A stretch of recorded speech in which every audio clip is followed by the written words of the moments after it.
Admiral James Chen stood in the archive vault deep beneath Geneva Station, staring at rows of sealed military files that nobody had touched in decades. Dust covered everything. The air smelled old and forgotten. His hands shook as he scrolled through the holographic display, searching for anything that could save Earth from what was coming. Above him, beyond the station's thick walls and layers of rock, the Valorian Empire's Armada was 3 days away from Earth. 3 days until humanity faced extinction or slavery. The choice would be the Empire's, not theirs. Chen was 58 years old. He had spent 40 years in the Terran Defense Fleet, rising through the ranks during peacetime. He had never fired a shot in anger. None of them had. Humanity had joined the galactic community 200 years ago as the newcomers, the primitives, the species that still killed each other over resources and beliefs. The other races had looked at human weapons and laughed. Too crude, they said. Too inefficient. Too violent. The galaxy operated on elegant solutions. Energy shields that redirected force, plasma weapons that burned clean, tactical computers that calculated every possible outcome and chose the optimal path to victory with minimal casualties. Warfare among the civilized species was almost mathematical. Precise. Controlled. Humanity had tried to adapt. They copied alien technology, built ships according to galactic standards, and trained officers in accepted tactical doctrine. The Terran Defense Fleet became respectable, if not impressive. They patrolled the Sol system, responded to emergencies, and participated in joint exercises where other species smiled politely at their efforts. Then the Valorian Empire decided Earth's location was strategically valuable. The Valorians had been conquering for 3,000 years. They were good at it. They followed all the proper protocols, offered fair terms of surrender, and only used necessary force. Their fleet was the largest in known space. Their tactics were flawless. Their victory over humanity was already being taught as a training exercise in their military academies. Earth's defense fleet had engaged them 2 days ago at the orbit of Jupiter. 43 human ships against the Valorian vanguard of 20 vessels. The battle lasted 16 minutes. 38 human ships were destroyed. The remaining 5 retreated in disorder. The Valorians suffered minor damage to 2 cruisers. The main Valorian Armada, over 200 ships strong, was now advancing on Earth at standard approach speed. They were broadcasting surrender terms continuously. The terms were reasonable. By galactic standards, humanity would become a client species of the Empire. Earth's resources would be administered by Valorian governors. Humans would serve in the imperial labor forces. Families would be kept together. There would be no unnecessary cruelty. It was civilized conquest. Humanity should be grateful. Chen had been placed in command of Earth's last defense because everyone more qualified was dead or had already evacuated with the colonial ships fleeing toward the outer colonies. He was an administrator, a logistics officer, someone who made sure supplies arrived on time and paperwork was filed correctly. Now he was responsible for defending humanity's homeworld with 9 damaged ships and a handful of orbital defense platforms that the Valorians would destroy in the opening salvo. Unless he found something in these archives. The older officers had told stories, back when Chen was young, whispered rumors about prototype projects that went wrong, weapon systems that violated treaties humanity hadn't signed, ships that disappeared from the official records. The stories were always vague, probably exaggerated, but Chen had nothing else to grasp at. He had been searching for 6 hours when he found it. The file was buried under 3 layers of security classification. The timestamp showed it was sealed 32 years ago by order of the Terran Congress. The project name was simple. TDS Ragnarok, hull number X1. Chen's fingers trembled as he entered his command codes. The security system hesitated, checking his credentials, confirming the state of emergency, and finally granted access. The first document that appeared made his blood run cold. Project Termination Summary, it read in bold letters. Unanimous congressional vote. Prototype to be mothballed indefinitely. Reason. Fundamental design philosophy. incompatible with galactic peace standards and human ethical guidelines. Chen scrolled down. The next section contained testimony from Admiral Sarah Okonkwo, the project's commander. She had been 40 years old then. A rising star in the fleet, commander of humanity's most advanced research division. Chen remembered when she'd resigned. Suddenly, there had been rumors, but no official explanation. Her words jumped off the screen. The Ragnarok works exactly as designed. That is precisely the problem. We asked our engineers to build a ship that could defeat technologically superior opponents. They succeeded. What they created is a warship that doesn't fight like the galaxy expects. It fights like humanity used to fight, before we learned to be civilized. It is effective beyond our projections. It is also terrifying. I recommend immediate termination of the program. Chen read through technical specifications that made no sense. Weapons systems with names like Harpoon Swarm and Probability Cannon. An artificial intelligence core called Berserker that operated on something called Controlled Chaos Theory. Armor that was deliberately weaker in some sections to create false targeting priorities. Engine systems that could push the ship to accelerations that should liquefy the crew. Protected only by inertial dampeners pushed to 200% of safe operating capacity. The design philosophy was buried in an appendix, written by someone named Dr. Richard Vasquez, lead design engineer. Chen read it twice to make sure he understood. The galactic community builds warships to win efficiently. They optimize for minimal casualties, maximum strategic gain, and preservation of resources. This is logical for species that have been spacefaring for thousands of years, who see warfare as an unfortunate necessity to be concluded as quickly and cleanly as possible. Humanity is not like them. We have 10,000 years of history fighting wars we could not afford to lose, with enemies who had every advantage except desperation. The Ragnarok is built on a simple question. What if we stop trying to fight like them, and instead build something that fights like us? Not us, as we pretend to be now, but us as we were. The result is a warship that will horrify our allies and devastate our enemies. I believe it is necessary. I also believe we should pray we never have to use it. The file contained a location. Chen's heart raced as he read it. The Ragnarok hadn't been destroyed. It was in storage at Facility 7, a military mothball yard in the asteroid belt. According to the records, the ship was in a sealed hangar, powered down but theoretically functional. Chen pulled up the facility's current status. Facility 7 still existed. Operated by a skeleton crew of 3 maintenance workers who probably didn't even know what was in Hangar X. He opened a communication channel to the Defense Command Center. Commander Park's tired face appeared on the screen. She looked like she hadn't slept in days. None of them had. "Admiral, please tell me you found something," she said. "I found something," Chen replied. "I need you to send a recovery team to Facility 7 in the belt. There's a mothballed prototype there. I'm transmitting the coordinates and security codes now." Park frowned. "A prototype from 30 years ago? Sir, our current ships couldn't stop them. What can an obsolete design do?" "It's not obsolete," Chen said. "Why wasn't it deployed?" Chen looked at the termination summary again. "Because it scared us more than our enemies did. At the time." Park was silent for a moment.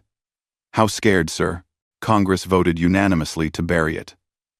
The project commander recommended termination even though all tests were successful.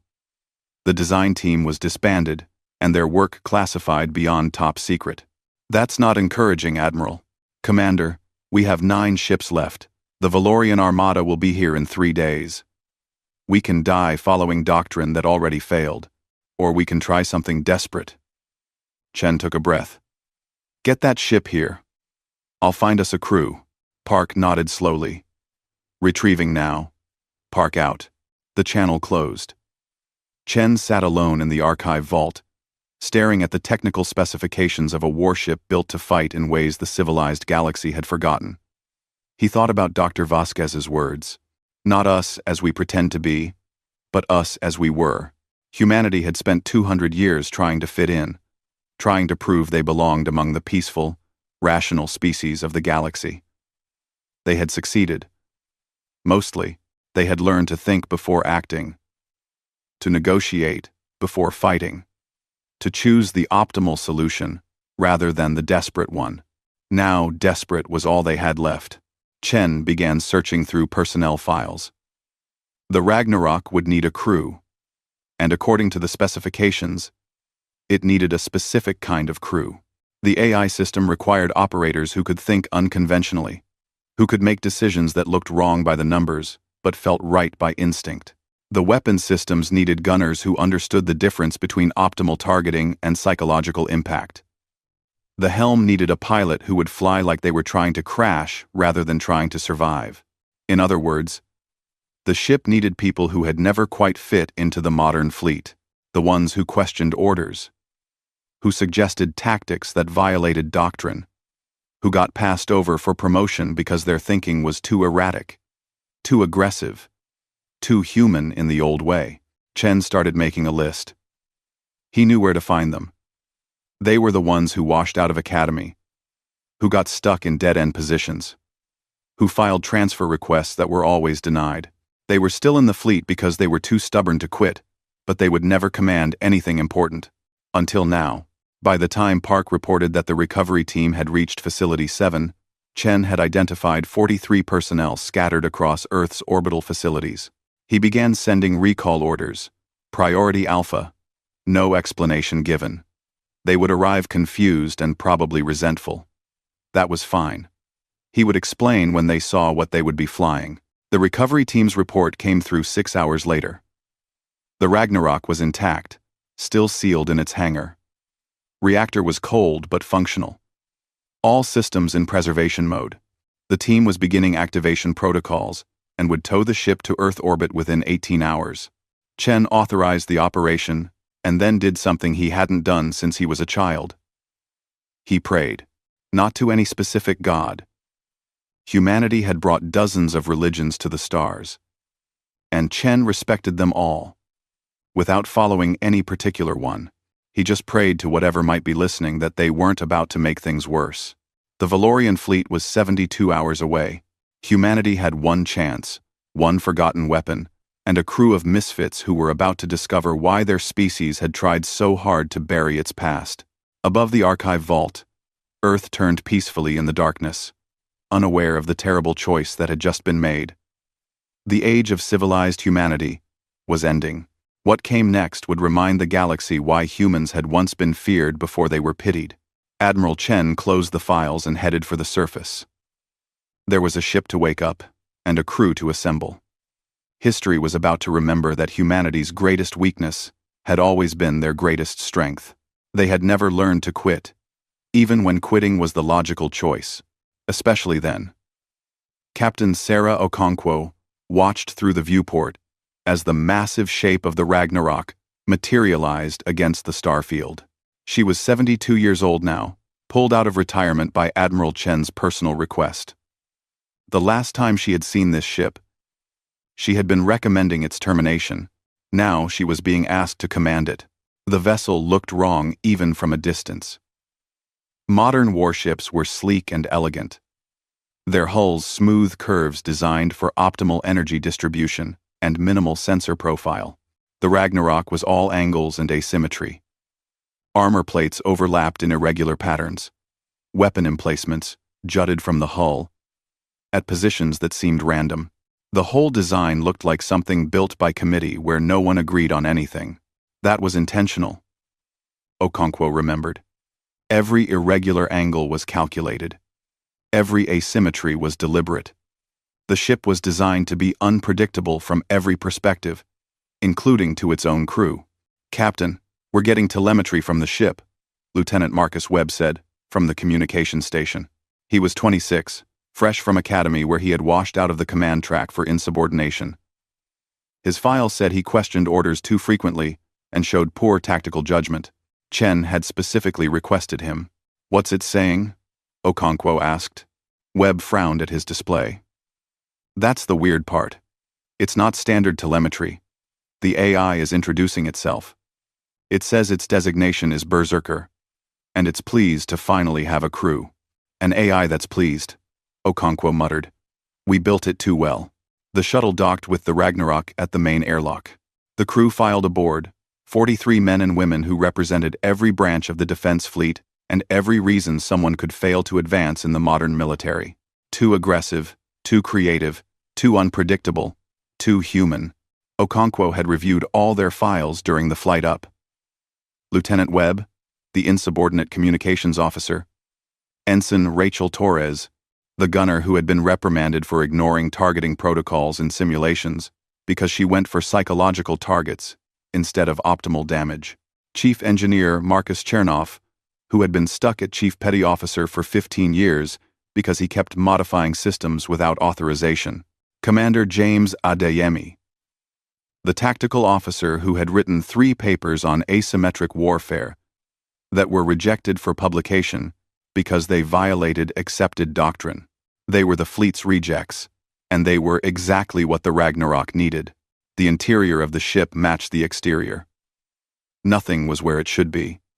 The corridors bent at odd angles. Control stations were positioned in layouts that made no ergonomic sense.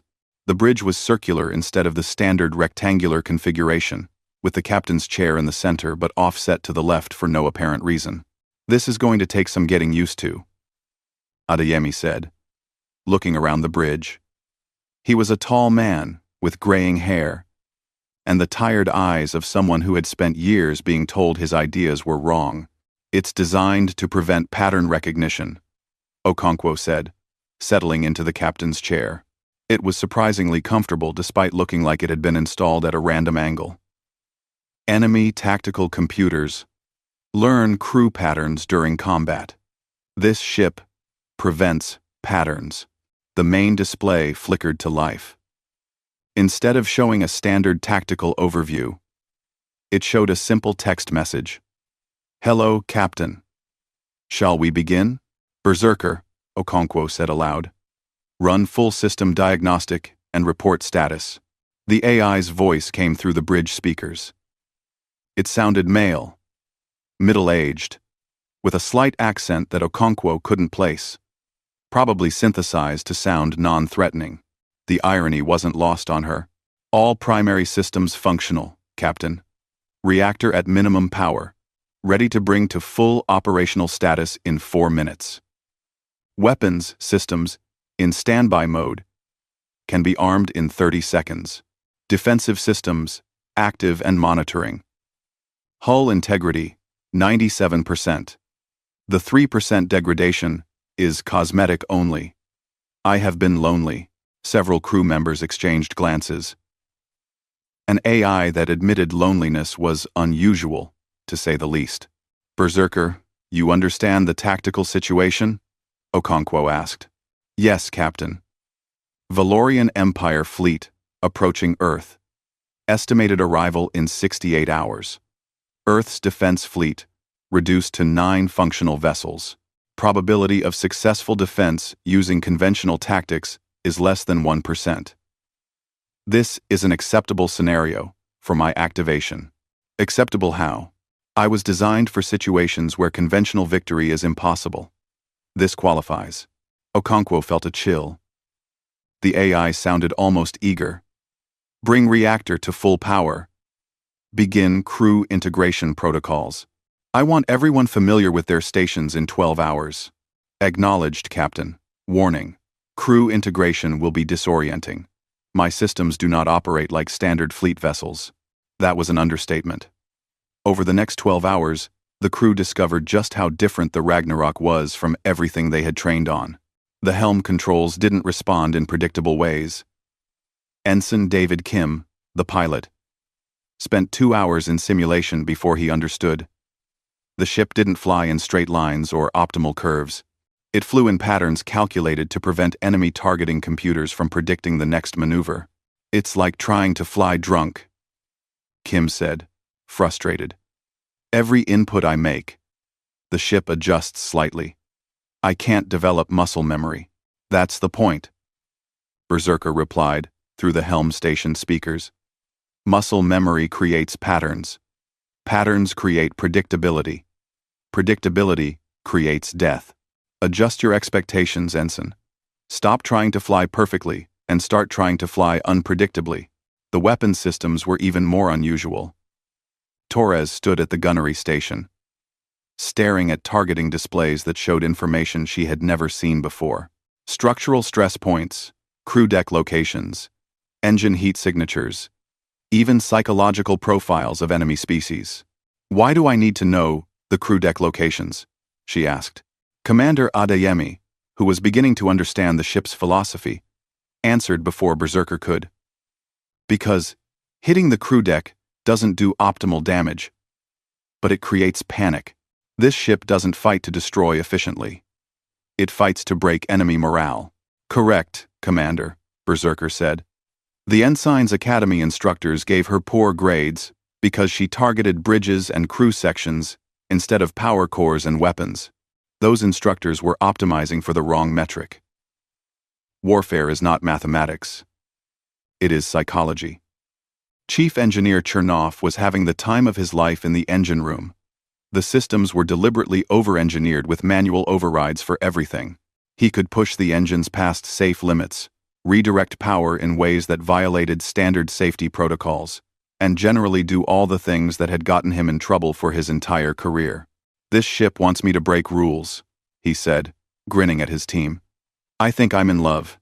The weapons were perhaps the most disturbing aspect of the Ragnarok. Okonkwo stood in the armory with Adeyemi, looking at systems that violated 17 interstellar conventions on acceptable warfare. These are the harpoon swarms, Adeyemi said, reading from the technical manual. Kinetic penetrators that vibrate at frequencies calculated to create temporary gaps in energy shields. They don't go through the shields. They make the shields open for a microsecond. That's supposed to be impossible, Okonkwo said. It's not impossible. It's just never been done because it requires you to know the exact frequency of the enemy's shields, which changes randomly for security. But if you fire enough harpoons, each one tuned to a different frequency, eventually you get lucky. Okonkwo moved to the next system. And this? Probability cannon. It doesn't fire energy or projectiles. It generates a localized space-time distortion that creates a temporary gravity well. Everything in the target zone gets crushed by its own mass. The effect lasts about 2 seconds. That's a war crime in 70% of known space. Adeyemi smiled grimly. Good thing we never signed those treaties. The designers built this ship for one purpose: asymmetric warfare against superior opponents. Every weapon is designed to exploit something the enemy thinks is impossible or unthinkable. There were missile systems with individual AI guidance that learned and adapted during flight. There were electromagnetic pulse weapons that didn't just disable systems, but did it in patterns designed to create maximum confusion. There was even a weapon simply labeled Swarm Protocol that Okonkwo decided not to ask about yet. By hour 16, the crew was beginning to function as a unit. It wasn't smooth or polished. They made mistakes, but there was something else emerging. Something Okonkwo recognized from her years in special operations before she had commanded the Ragnarok project. It was the kind of coordination that came from people who thought outside normal parameters, who didn't trust the computers to make every decision. Admiral Chen arrived on a shuttle to inspect their progress. He looked exhausted. The stress of commanding Earth's hopeless defense was written on his face. "How are they doing, Captain?" he asked on the bridge. "They're adapting," Okonkwo said. "This ship requires a different mindset. They're learning." Chen looked at the main display, which was showing a tactical simulation. The Ragnarok was fighting against a numerically superior force, using maneuvers that looked suicidal until you realized they were calculated to create maximum chaos in enemy formations. "Will they be ready?" Chen asked quietly. "No," Okonkwo said honestly. "You can't be ready for this in 16 hours. This ship requires months of training. But we don't have months. We have." She checked the countdown timer. 52 hours, until the Valorian fleet arrives. Then we do what humans do best, Chen said. We improvise. Across the solar system, the Valorian Armada continued its steady approach. Supreme Commander Thelgzar stood on the bridge of his flagship, the mighty dreadnought Eternal Victory. He was reviewing the final battle plans with his senior officers. The human fleet will likely make a defensive stand at Luna, his tactical officer said. Standard doctrine would position their remaining vessels in a defensive sphere around Earth's moon, using it as cover. They have 9 ships. We will detach 30 vessels to handle them. The battle should last less than 20 minutes.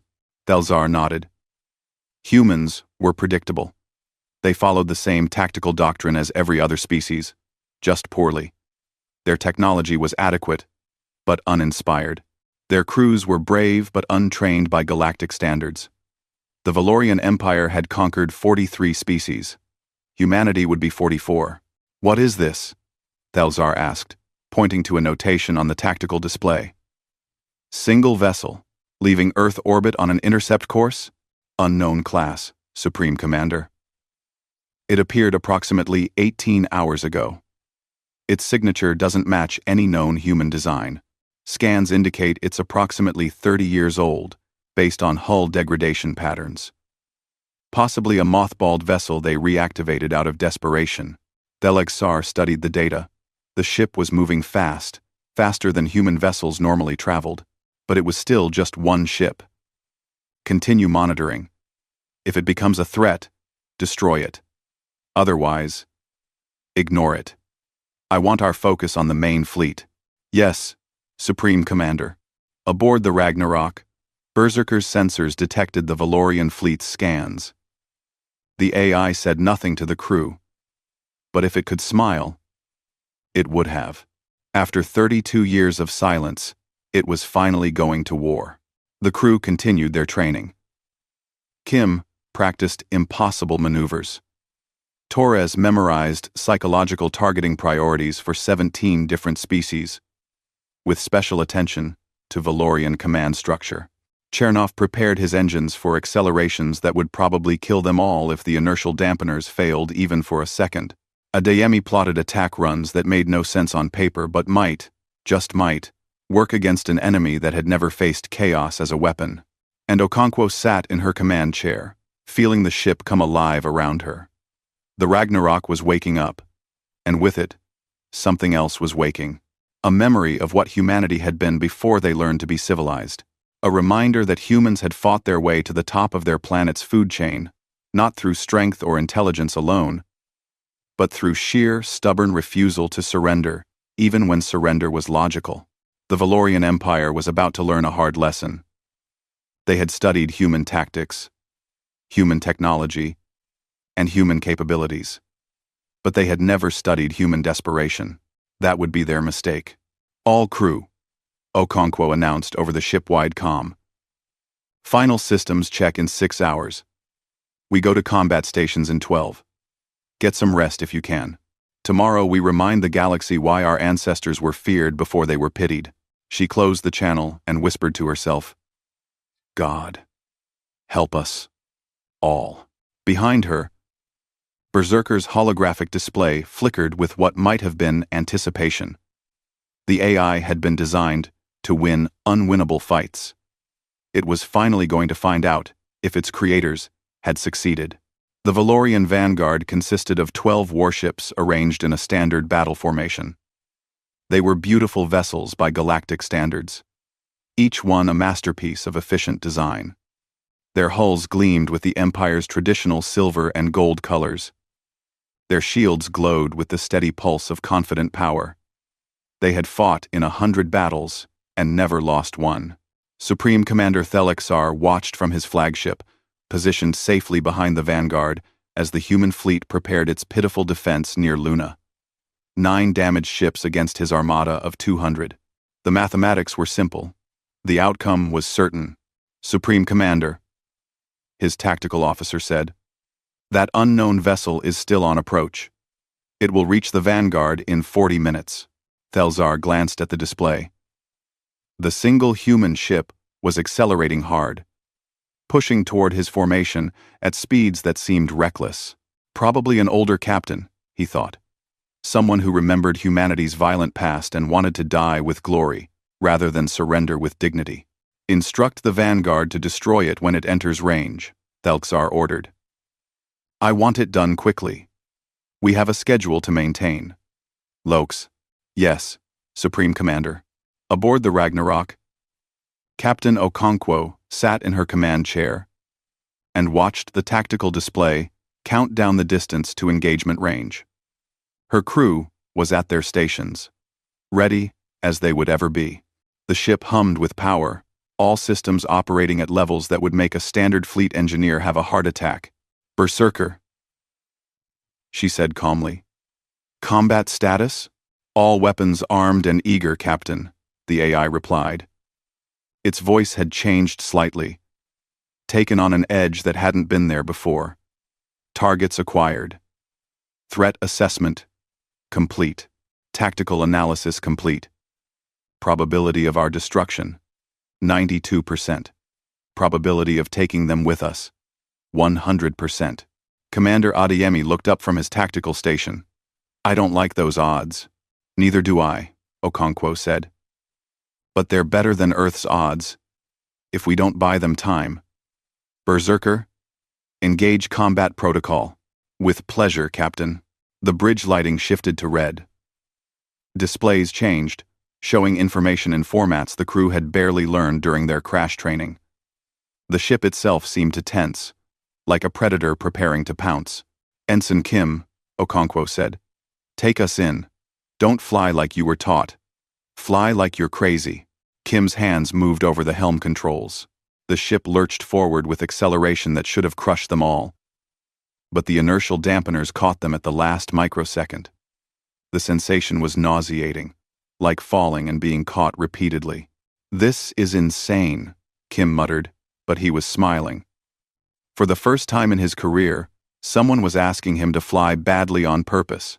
The Valorian vanguard detected the Ragnarok's acceleration and immediately adjusted formation.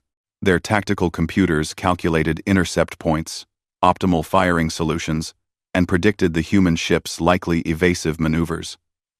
Everything was proceeding exactly as programmed. That was their first mistake. Entering enemy weapons range in 60 seconds, Adeyemi announced. Ensign Torres, Okonkwo said. Target their flagship, not the power core. The bridge. Torres hesitated for just a second. Every instinct from her training said to target the power core for maximum damage, but she had learned to trust her instincts over training, which was why she had never advanced in the fleet. Now those instincts were exactly what was needed.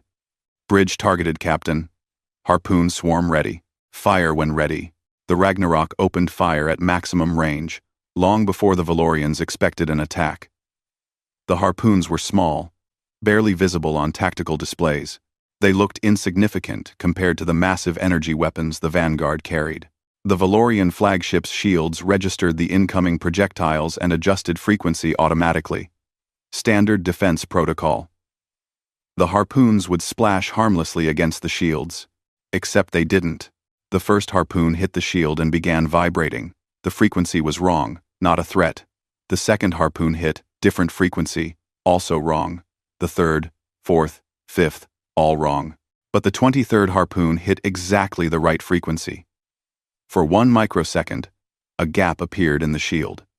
The 24th harpoon went through that gap and struck the flagship's bridge. The damage was minimal. One small projectile couldn't destroy a bridge designed to withstand capital ship weapons. But it penetrated, and that should have been impossible. On the flagship's bridge, alarms began screaming. Officers stared at damage reports that made no sense. Their shields hadn't failed. They had been tricked. Return fire, the Vanguard commander ordered. All ships, engage. 12 warships opened fire simultaneously. Energy beams and plasma bolts crossed the space between them and the Ragnarok in a beautiful, deadly light show. The Valorian tactical computers had calculated the human ship's position, its likely evasive maneuvers, and had distributed fire to cover all possible escape vectors. The calculations were perfect. The execution was flawless. The problem was that Kim wasn't flying evasively. He was flying randomly. The ship dove down when every tactical probability said it should roll left. It accelerated when it should have decelerated. It spun on 3 axes simultaneously for no apparent reason, except that no computer would predict it. The Valorian fire missed. Not by much, but in space combat. Close, didn't count. Impossible. Thelzar whispered, watching from his flagship. No pilot can fly that unpredictably. The crew would be liquefied by the G-forces. His tactical officer was frantically checking sensors. Sir, their inertial dampeners are operating at 230% of maximum safe capacity. They should have failed by now. Then why haven't they? Unknown, sir. Either their engineering is far more advanced than we believed, or they're accepting risks no rational crew would take. The Ragnarok rolled through the Valorian formation like a shark through a school of fish. It wasn't elegant. It wasn't efficient. It was chaos made physical, and chaos was something the Valorian tactical computers had never been programmed to handle. Probability cannon charged, Adeyemi announced. Target? Center of their formation, Okonkwo said. Make them scatter. The probability cannon fired. It didn't look like much on the visual displays, just a ripple in space. But in the center of the Valorian formation, reality briefly disagreed with itself. A sphere of space, 50 meters in diameter, suddenly experienced gravity at 10,000 times normal. Everything in that sphere, including the space itself, tried to occupy the same point. A Valorian cruiser happened to have its bow in that sphere. The front 20 meters of the ship crumpled like paper, crushed by impossible gravitational forces. The effect lasted only 2 seconds. But when it ended, the cruiser was venting atmosphere and spinning out of formation. What was that? Thelzar demanded. Unknown weapon, Supreme Commander. It appears to generate localized gravitational distortions. I've never seen anything like it. Numb. Is it possible? Apparently, sir. The Vanguard formation broke.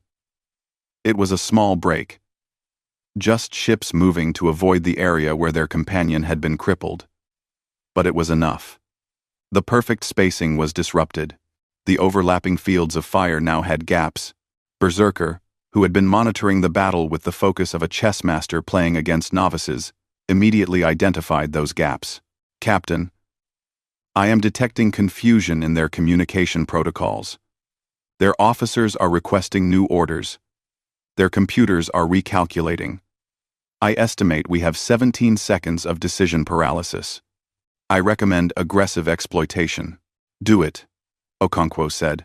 What happened next would be analyzed in military academies for the next century, usually with the note, this tactic should not work and should never be attempted. The Ragnarok accelerated directly toward the center of the Valorian formation, not toward a specific target, not along an attack vector that made tactical sense, but straight into the middle of the enemy fleet, where every ship could fire at it simultaneously. Suicide.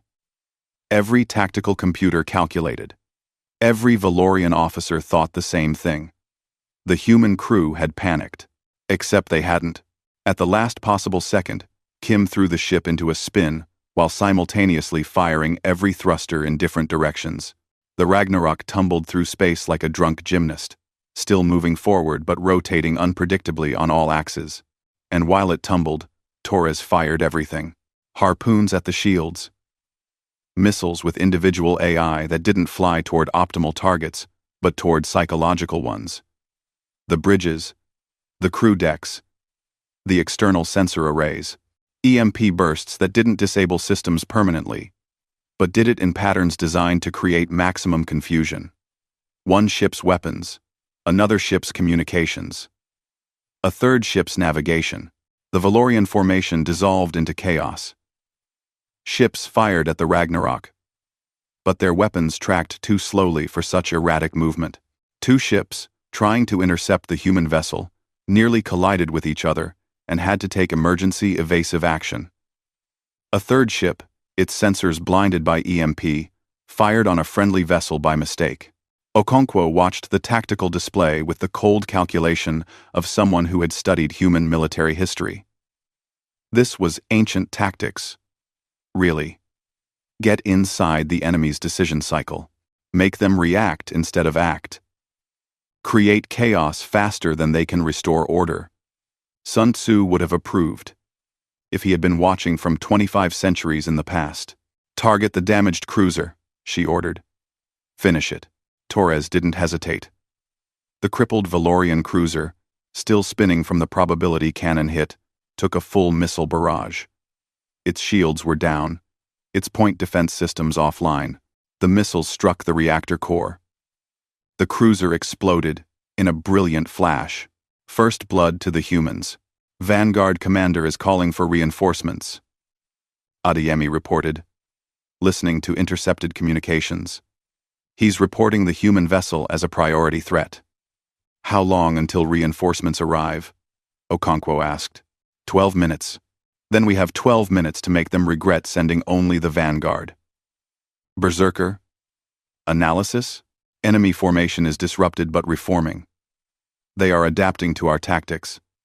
I calculate we can destroy 3 more vessels before they establish effective countermeasures. After that, probability of our survival drops to 11%. Then let's make those 3 ships count. Kim, take us to target 2. Torres, I want full swarm protocol on my mark. Swarm protocol? Torres said, her voice uncertain. Captain, I haven't trained on that system. Neither has anyone in the last 30 years. The computer will handle targeting. You just release it and pray. The Ragnarok dove toward its next target, a destroyer that was frantically trying to re-establish its place in formation.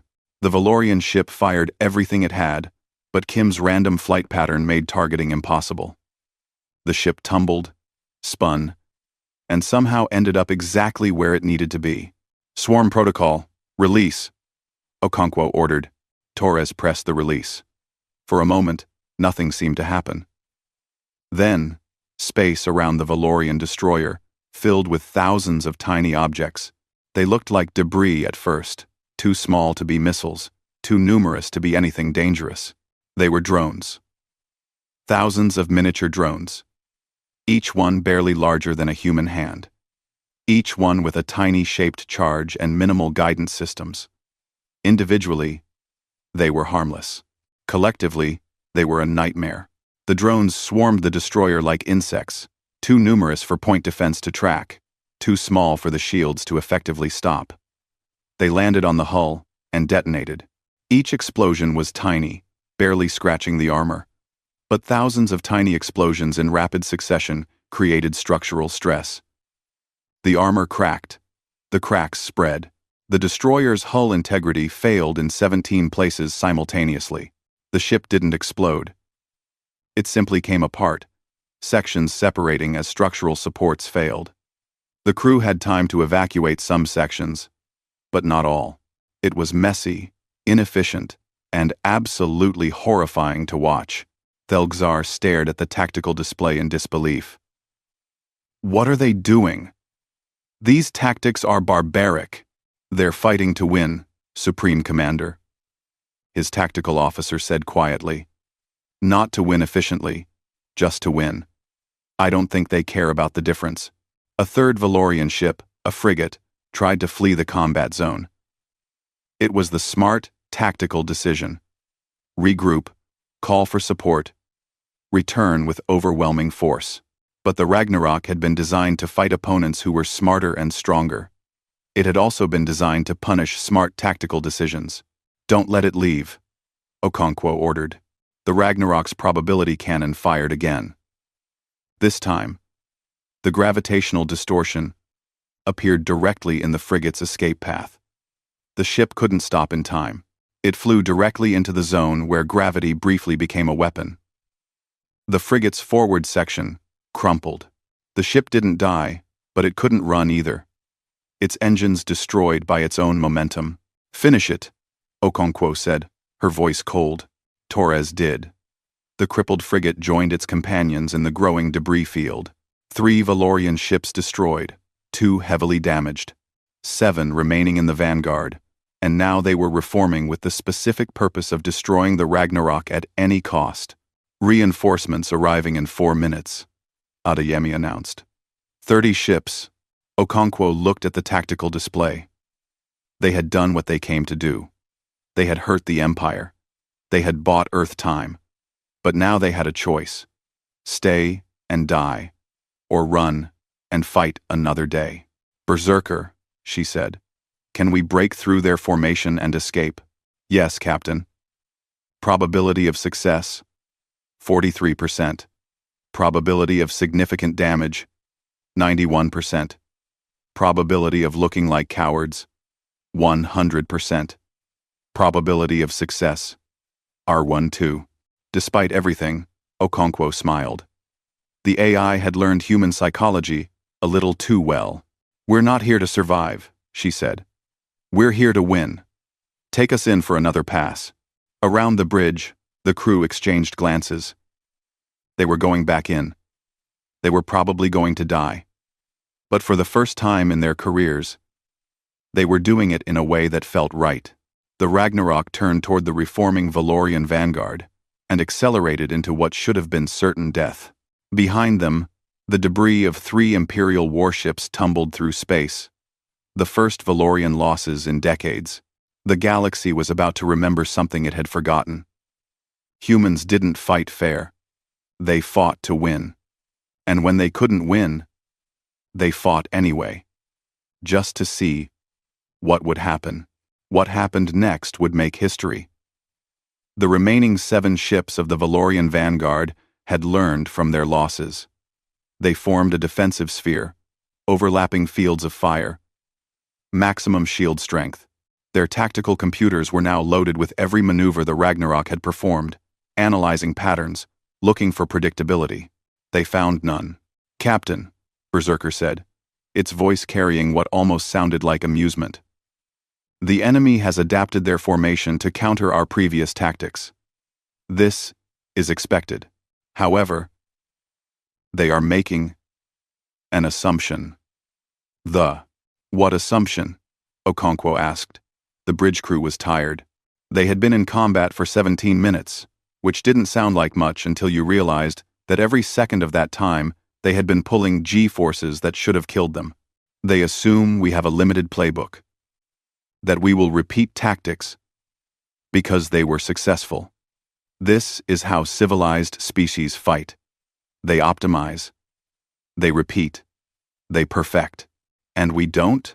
Captain, I have 17,000 combat scenarios loaded in my core. Most of them have never been tested. Many of them probably shouldn't be tested. Each one is designed for a specific tactical situation. I have been analyzing this battle for the last 17 minutes and 12 seconds. I have identified 43 tactics that would have a high probability of success against this specific formation. Commander Adeyemi looked up from his tactical station. 43? For one formation? Yes, Commander. The designers built me to never fight the same way twice. Predictability is death. Therefore, unpredictability is life. Shall I demonstrate? Okonkwo felt a chill. The AI sounded eager. Too eager. But they were committed now. Show us what you've got, Berserker. With pleasure. The Ragnarok accelerated, but this time it didn't charge directly at the enemy formation. Instead, it flew past them at maximum velocity, close enough that the Valorian ships could have fired, but too fast for effective targeting. As it passed, the ship released something from its ventral launch tubes. What was that? The Valorian Vanguard commander demanded. Unknown, sir. Sensor signature is minimal. They appear to be small objects. Perhaps debris. They weren't debris. They were mines, but not conventional ones. Each mine contained a small reactor, a sophisticated sensor package, and a shaped nuclear charge. They drifted into the space around the Valorian formation, looking harmless, reading as background radiation. The Ragnarok completed its pass and began a slow arc back toward the enemy. The Valorian ships tracked it, waiting for the attack. Their point defense systems primed to shoot down missiles or harpoons. "Berserker," Okonkwo said quietly. "What are those mines waiting for?" Specific energy signatures, Captain. I am monitoring the enemy ship's shield frequencies, engine output, and communication bursts. When I detect the optimal moment, the mines will activate. They are patient. I am patient. The enemy is not. The Vanguard commander was indeed not patient. "All ships, focus fire on the human vessel. Full salvo on my mark. 3, 2, 1. Mark. 7 ships fired simultaneously. The space between them and the Ragnarok filled with enough energy to vaporize a small moon. Kim threw the ship into another series of impossible maneuvers, but this time the Valorians had calculated for unpredictability. The fire pattern was wider, covering more space. 3 plasma bolts struck the Ragnarok's shields. The ship shuddered. Alarm klaxons blared across the bridge. "Shields down to 60%, Chief Engineer Chernov reported from engineering. "Port armor taking stress damage. I'm redistributing power. But Captain, we can't take many more hits like that." "Noted," Okonkwo said calmly. "Berserker, those mines better do something soon." "Patience, Captain." "The enemy commander is doing exactly what I predicted. He is maintaining formation to maximize combined fire. His ships are maintaining close proximity for mutual shield support. Their energy signatures are synchronized for optimal tactical coordination. And that makes them a perfect target. Activating mines now." The mines came alive. Their sensors detected the synchronized energy patterns of the Valorian formation, identified the precise shield frequencies all 7 ships were using, and triangulated their positions. Then they detonated in a carefully choreographed sequence. The nuclear explosions weren't meant to destroy the ships. They were meant to create electromagnetic chaos. The 7 synchronized shield grids, so efficient when working together, suddenly found themselves receiving conflicting input from multiple sources. The tactical computers tried to compensate, adjusting frequencies, redistributing power. For 3 seconds, the Valorian formation's shields flickered and destabilized. 3 seconds was enough. "Torres, fire everything," Okonkwo ordered. The Ragnarok unleashed its full arsenal. Harpoons at the flickering shields. Missiles at every ship simultaneously.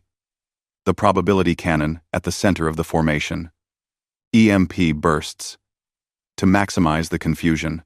And something new, a weapon system labeled only as Shredder, that Torres activated without really understanding what it did.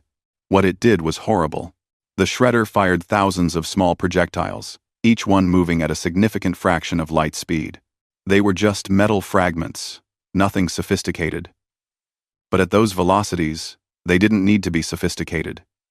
They just needed to hit something. And with the shields destabilized, they hit everything. 2 Valorian destroyers were shredded, their hulls punctured in hundreds of places.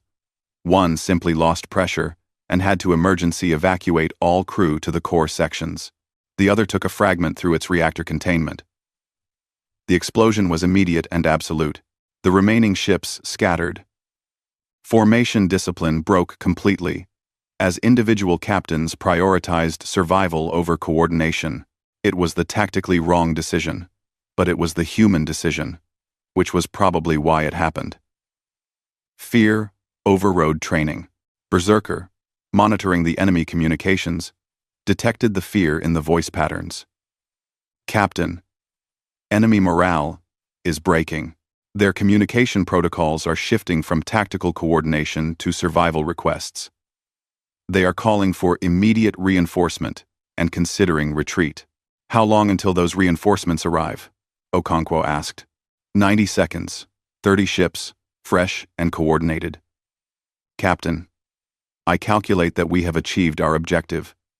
We have disrupted the Vanguard and created chaos in the enemy command structure. I recommend tactical withdrawal. Okonkwo looked at the tactical display.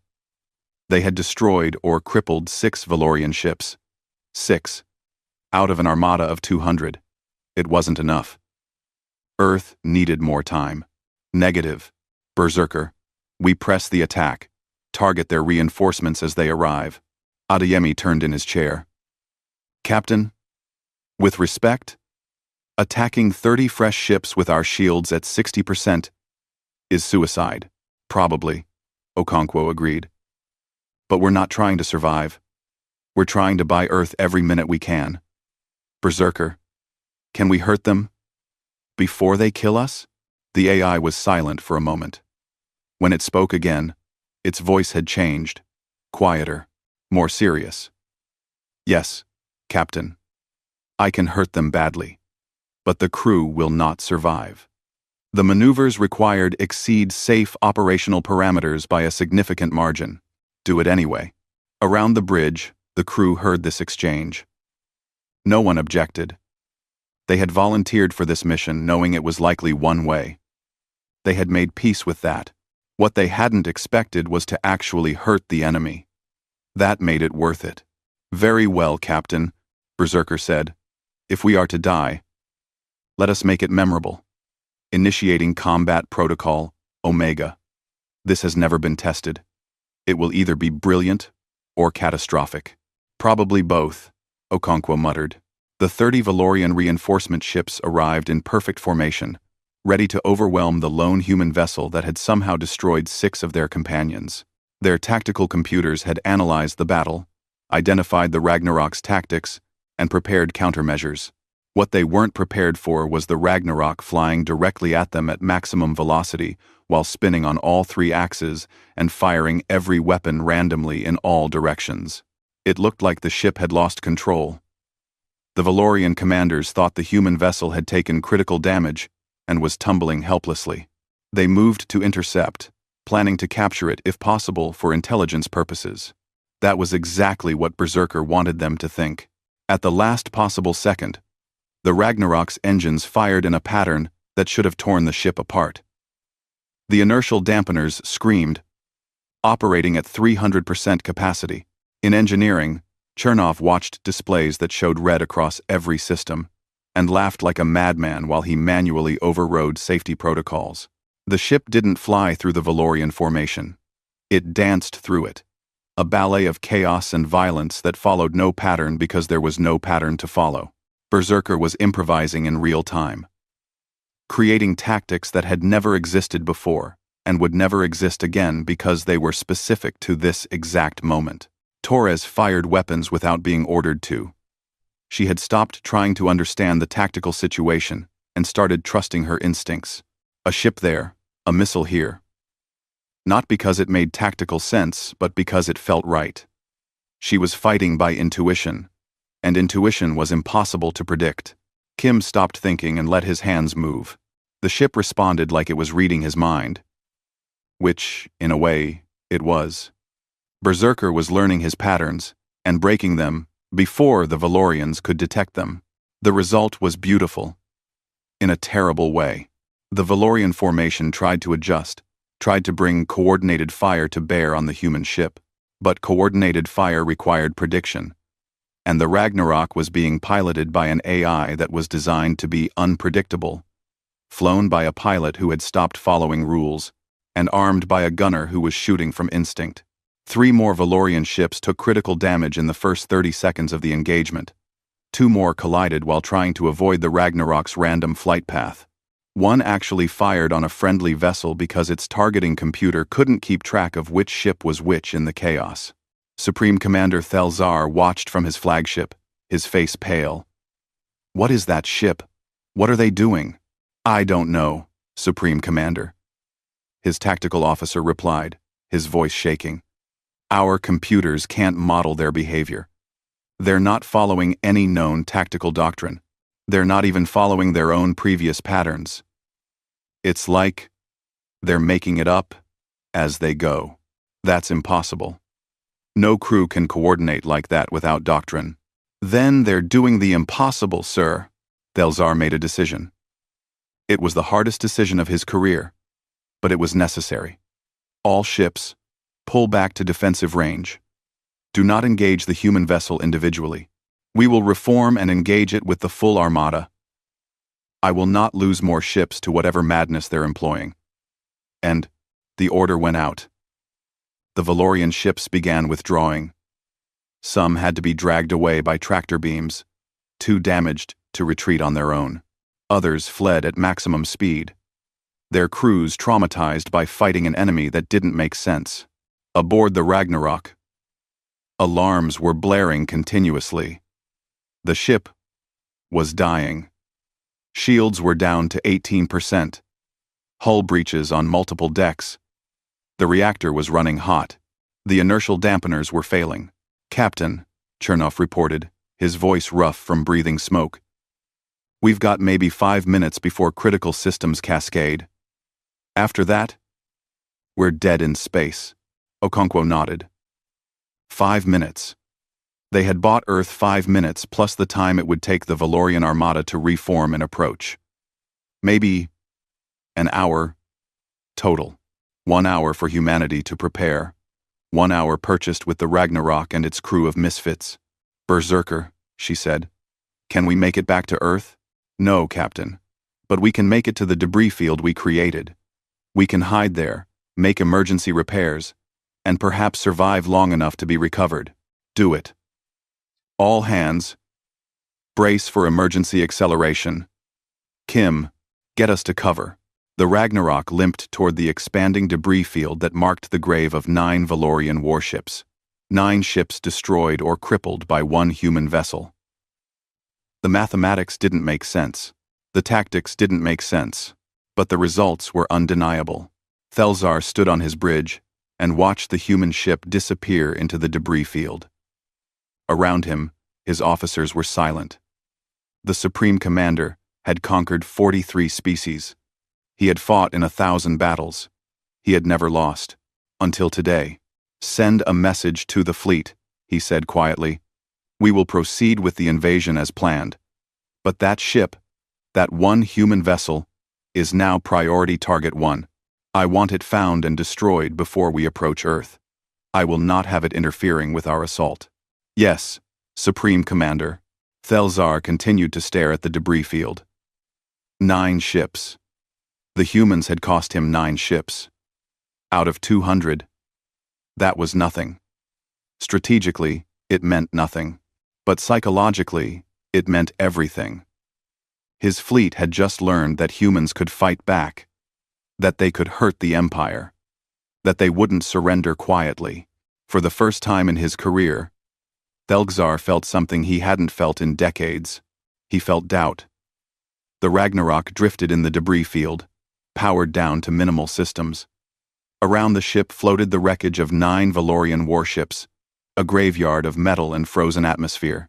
In the distance, Earth hung like a blue jewel, unaware that its fate was being decided in the darkness between worlds. Captain Okonkwo sat in her command chair, listening to damage reports from every section of the ship. The list was long and growing longer. Hull breaches on 7 decks, primary weapons offline, shields at 6%. The reactor was stable, but only because Chief Chernov had personally climbed into the reactor room and manually adjusted the containment field while being exposed to radiation levels that would probably kill him in a few years. "How long do we have?" she asked Berserker. "If we maintain minimal power, I estimate we can remain undetected for 47 minutes. After that, the Valorian fleet will complete their tactical reorganization and begin advancing. They will scan this debris field thoroughly. They will find us. Can we repair anything in 47 minutes? No, Captain. But we can prepare for one final engagement. I have been analyzing the battle data. I have learned things." Okonkwo raised an eyebrow. "An AI that learns from experience. The designers really did build you well. Thank you, Captain. What I have learned is disturbing. The Valorian fleet is reforming around Supreme Commander Thelzar's flagship. They are no longer treating this as a routine conquest. They are treating it as a threat requiring overwhelming force. The entire Armada will advance together. No vanguard, no distributed formation. Just 200 ships moving as one. Commander Adeyemi, who was bandaging a cut on his forehead from when a console had exploded, looked up. They're scared. Yes, Commander. We have introduced uncertainty into their tactical calculations.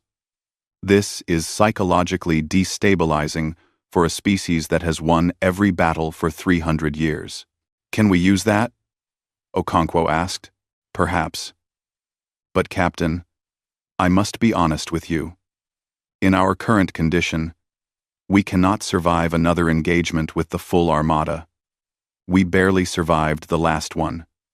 The crew is exhausted. The ship is crippled. If we fight again... Noted. What are our other options? We can surrender. We can attempt to retreat to Earth. Or we can make our deaths meaningful. End well. We can surrender. End well. We can surrender. We can surrender. We can surrender. We can surrender. We can surrender. We can surrender. We can surrender. We can surrender. Okonkwo closed her eyes. She was 72 years old. She had lived a good life. She had seen humanity reach for the stars and find their place among civilized species. She had also seen humanity forget what had made them strong in the first place. The Ragnarok was built to remember that. To remind the galaxy that humans weren't civilized because they were naturally peaceful. They were civilized because they chose to be, and that choice could be unmade when necessary. She opened her eyes. Berserker, patch me through to Admiral Chen. The communication channel opened after a few seconds. Chen's face appeared on the screen. He looked older than he had just hours ago. The weight of command during Earth's darkest hour was visible in every line of his face. Captain Okonkwo, he said. We saw the battle. You bought us time. The defense grid is operational. The remaining fleet is in position. It won't be enough, but we'll make them pay for Earth. Admiral, I need you to listen carefully. The Valorian Armada is reforming. They're going to advance as a unified force. 200 ships. Your 9 ships and the defense grid won't stop them. You know this. Chen nodded slowly. I know. But we fight. Anyway, I have a better idea. The Ragnarok is crippled, but it can still fly. It can still fight. I want you to evacuate the other 9 ships. Get the crews to safety. Then I want you to give me control of those ships remotely. You want to control 9 ships with your crew? No, Admiral. I want Berserker to control them. This AI was designed for asymmetric warfare. It can coordinate multiple vessels in ways no human crew could match. 9 ships plus the Ragnarok, all operating under one tactical intelligence. All fighting with the same unpredictable doctrine. Chen was quiet for a long moment. You understand what you're asking? You're asking me to abandon the fleet, to trust Earth's defense to an AI and a crippled prototype. I'm asking you to trust that the people who built the Ragnarok knew what they were doing. This ship was designed for this exact scenario. Let it do what it was meant to do. Another pause. Then Chen nodded. I'll give the evacuation order. The ships will be under your command in 30 minutes. God be with you, Captain. If God is watching this, Admiral, I hope he appreciates good tactics. Okonkwo. Out. The channel closed. Okonkwo looked around her bridge at the exhausted crew. They had heard the conversation. They knew what was coming. Captain. Ensign Torres said quietly. We're all going to die, aren't we? Probably, Okonkwo said honestly. But we're going to take as many of them with us as we can. And we're going to give Earth a chance to survive. That's more than most people can say about their deaths. Torres nodded. She was young, 24 years old, barely old enough to have served in the fleet for 3 years. She had washed out of academy for being too aggressive, too willing to target crew sections instead of optimal damage points. Now, that aggression was exactly what was needed. I'm ready, Captain, she said. Around the bridge, the others echoed her. Kim, the pilot who had never fit into standard doctrine, Chernov, the engineer who broke every safety regulation, Adeyemi, the tactical officer whose papers on asymmetric warfare had been rejected for being too radical. They were ready. "Berserker," Okonkwo said, "when we receive control of the other ships, can you coordinate all 10 vessels simultaneously?" "Yes, Captain. I am designed for exactly this kind of operation. I will treat the 10 ships as a single distributed organism. Each vessel will be a limb acting in coordination with the others, but independently enough to remain unpredictable. Show me what you can do." Over the next 30 minutes, the crew of the Ragnarok watched as 9 Terran Defense Fleet ships evacuated their crews and transmitted control codes to Berserker. The AI integrated them into its tactical network, running simulations, testing response times, learning the capabilities and limitations of each vessel. In the distance, the Valorian Armada began its advance. 200 ships, moving in perfect formation. Their shields overlapping, their weapons charged. They were coming slowly, cautiously, scanning everything in their path. They had learned respect for human unpredictability. "Captain," Berserker said, "I have a proposal. It is tactically unsound by every conventional metric. It will almost certainly result in our destruction. But it might, just possibly, create enough chaos to break the enemy fleet's cohesion. I'm listening. The Valorians are advancing as a unified formation to prevent us from dividing and conquering. They expect us to try to separate their ships and engage them individually. Standard asymmetric doctrine. Ringzer. The Valorians too. So we don't do that? Correct. We do the opposite. We engage their strongest point with everything we have. We attack Supreme Commander Thelgzar's flagship directly. With all 10 ships. In a coordinated suicide run. The bridge was silent. Even by the standards of the Ragnarok's crazy tactics, this was insane. "Explain," Okonkwo said. "The Valorian fleet is psychologically dependent on their command structure. Thelzar is not just their commander. He is a symbol of imperial invincibility. If we can kill him, if we can destroy his flagship in front of the entire Armada, the psychological impact will be catastrophic. Some ships will flee. Others will seek revenge without coordination. The formation will collapse. At the cost of all 10 of our ships. Yes, Captain. But Earth will survive. The remaining Valorian forces will be disorganized. Your defense grid and orbital platforms will be able to inflict significant casualties. The invasion will fail." Okonkwo thought about her life. About the choices that had led her here. About the prototype ship she had recommended terminating because it scared her. About how that fear had been justified, but not in the way she had expected. "Do it," she said. "All crew, prepare for final engagement. If any of you want to evacuate to escape pods, now is the time. I won't judge you." No one moved. They had come this far together. They would finish it, together. "Fools," Okonkwo said, but she was smiling. "Brave, stubborn fools. I'm proud to serve with you." The Ragnarok and its 9 companion ships emerged from the debris field. The Valorian fleet detected them immediately. Alarms went off across 200 warships. The humans were attacking again. "All ships, defensive formation around the flagship," Thelgzar ordered. "Prepare to engage. Overwhelming fire. I want those ships destroyed before they get within weapons range." But the human ships weren't trying to stay out of weapons range. They were accelerating directly toward the flagship, pushing their engines to maximum, their shields to full power, everything focused on one suicidal charge. "They're insane," Thelgzar's tactical officer said. "No," Thelgzar replied quietly. "They're desperate. And desperate enemies are the most dangerous kind."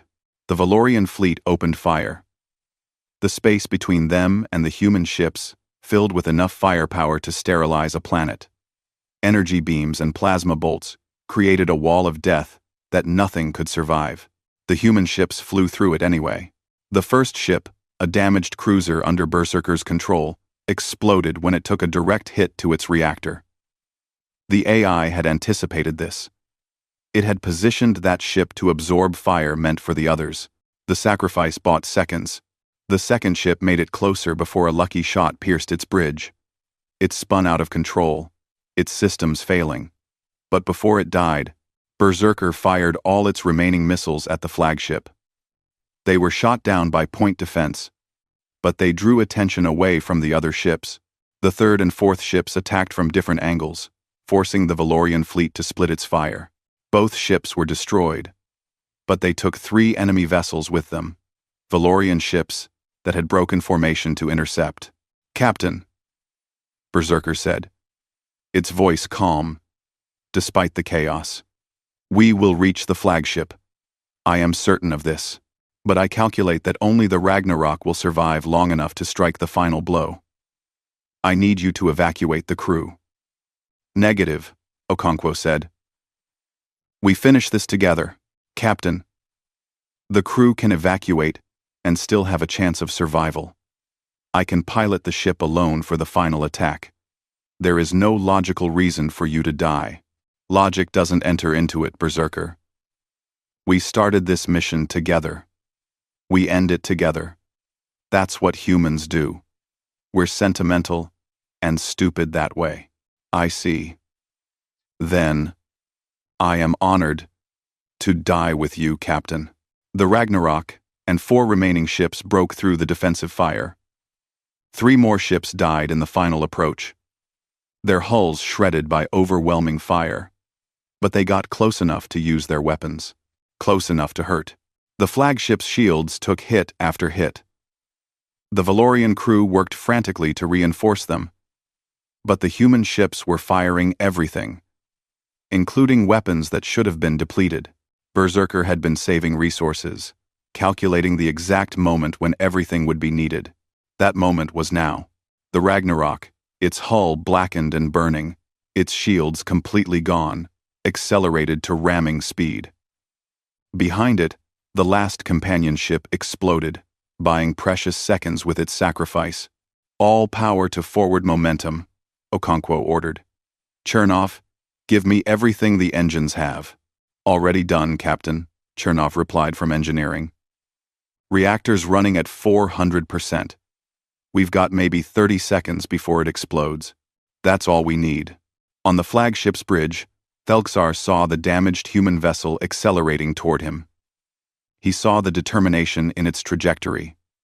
He understood, too late, what they were trying to do. "Evasive maneuvers," he screamed. "Get us out of here." But dreadnoughts don't turn quickly.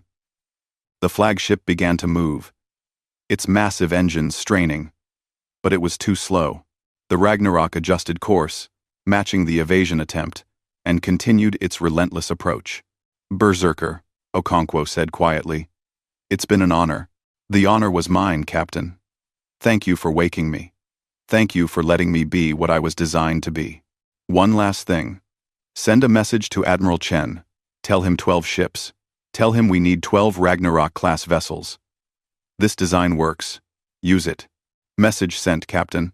Impact in 5 seconds. 4, 3, 2, 1.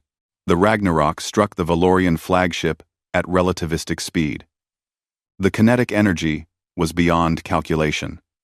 The flagship's armor, designed to withstand capital ship weapons, crumpled like paper. The Ragnarok's reactor, already unstable, went critical on impact. The explosion was visible from Earth, a brief new star in the darkness. When the light faded, the flagship was gone. Supreme Commander Thelxar was gone, and the Ragnarok was gone. Its crew scattered as atoms across the void. The Valorian fleet, witnessing the death of their supreme commander, their invincible leader, broke. Some ships fled immediately. Others, seeking revenge, charged forward without coordination and were destroyed by Earth's defense grid. Still, others simply stopped, their crews in shock. The invasion was over. On Earth, Admiral Chen received Berserker's final message. He stood at the command center window, watching the distant explosions, and wept for the crew of the Ragnarok. for humanity's Pyrrhic victory, for what they had lost and what they had gained. The message was simple: 12 ships. The design works. They will fear us now. Chen authorized it immediately. Construction began within hours. The Terran Congress, who had voted to bury the Ragnarok program 32 years ago, now voted unanimously to expand it. 12 ships, then 20, then 50. The galaxy had tried to teach humanity to be civilized. They had succeeded, for a while. But what the galaxy had forgotten was that civilization was a choice, not a nature.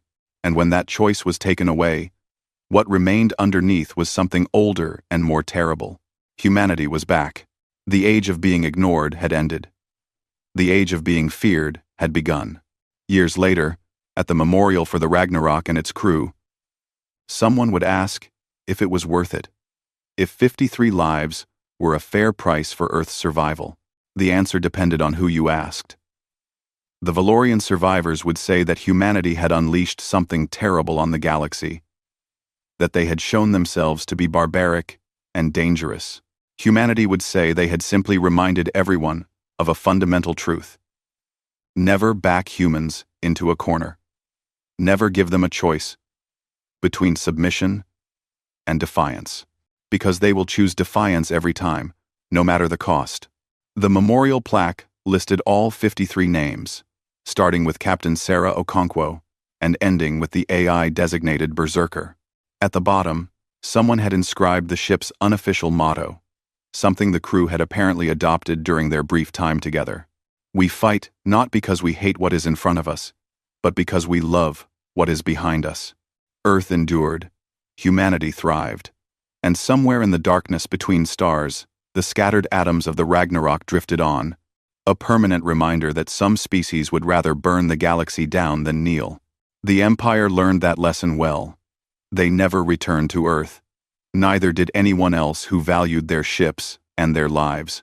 Humanity had earned its place not through civilized behavior, but through the credible threat of uncivilized violence. It wasn't pretty. It wasn't diplomatic. It wasn't what the galaxy wanted, but it worked. And in the end, that was all that mattered.